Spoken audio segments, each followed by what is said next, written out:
guys, this is Justin, and this is the School of Hard Knots. Today I'm going to talk about the things that I wish I knew before I moved out of the house. So, number one lesson that I learned is budget. I didn't have one before. When I was growing up, my parents basically taught me to put money into jars, but I didn't know what I was going to do with it afterward. So having a written budget was a critical lesson for me to learn because I ended up spending too much money. I overdrafted my account numerous times. Sometimes I had to barely survive on like top ramen and things like that because I just didn't have the money to pay for the things that I wanted to get. And that means clothes, going out, having drinks with friends, all of that stuff, taking ladies out.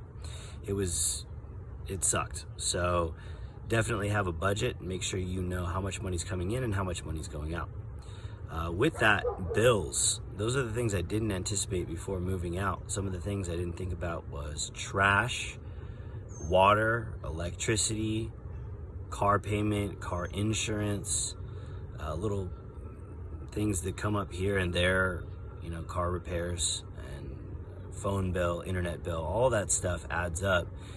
And if you don't anticipate it ahead of time, like I didn't, then yeah, you end up in a bad situation. Another part of that is groceries.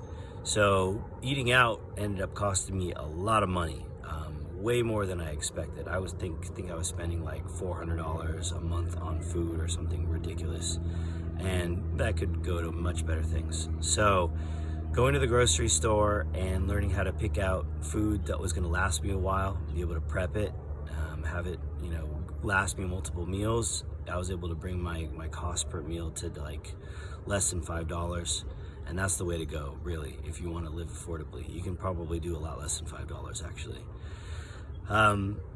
That was important, but also roommates. So I was able to live alone for a little bit, but it ended up costing too much paying rent by myself. So learning how to live and get along with people that weren't family, people where I was on the same level, and there wasn't any sort of, there was equality there.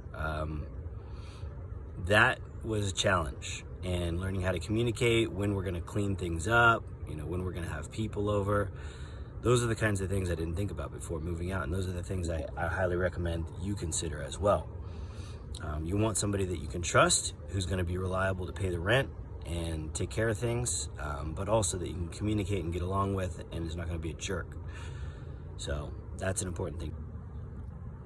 Another lesson that I got was cleaning, actually. So talking about, arranging cleaning schedules with the roommates, taking out the trash, cleaning up the bathrooms, the sinks, the kitchen, doing the dishes, all that stuff was things that, I had a regular schedule around with the folks and the family before I moved out. But after I moved out on my own, it was something I had to handle myself, and didn't have the money to pay for a maid, so had to figure out how to keep things clean. Otherwise, stuff started to get smelly and disgusting, and I didn't want to have people over because it was embarrassing to look at the bathroom and look at the living room and the state of things.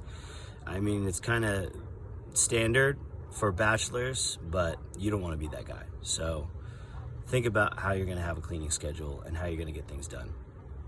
A lot of this stuff revolved around money for me. Just starting out in the working world, having a fairly low paying job and trying to make ends meet with the bills and everything else. Savings was something I didn't think about. I basically spent money as soon as it came, and I didn't have anything saved up. So when, major car repairs came along, I was SOL. Kind of had to figure things out. I rode a bike for quite a while because I didn't have any other means of transportation. The other thing is long term, I have a house now, but that took a while, and I messed up my credit in the process. So I didn't have any kind of savings. So one of the big lessons for me is putting money away for a rainy day, and that's for bigger expenses like buying a car, putting a down payment on a house. The things that I didn't even think about. So definitely have a savings. It is worth it. It's not even for retirement or anything like that. It's literally just to be able to buy the bigger things that you are going to want later in life, and it's going to help move your life forward. All right, and the last thing I want to talk about is sleep. So I like to party. I like to get out and hang out with friends and stay up late, and sometimes I would stay up by myself and play games and talk to girls on the phone and all that stuff.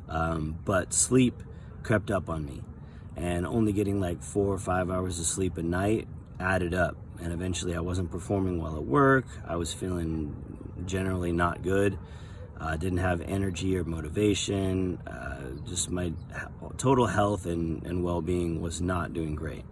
And so that was a big lesson for me, is actually scheduling sleep, like making sure that I was disciplined enough to get to bed at a specific time, get up at a specific time, and get my body in good habits so that I was able to make it to work and do all the things that I needed to do. Sleep was critical. I even lost a job because I wasn't getting enough sleep, and I just, stopped showing up the way that I want to show up at work. So don't discount getting sleep. That is something you have to be disciplined with when you move out. And that's it for me. If you have any thoughts about this, any questions, please leave that in the comments. If you like this video, give us a like. And if you want to see more like this, please do subscribe. We look forward to getting your feedback. So thank you. This is the School of Hard Knots.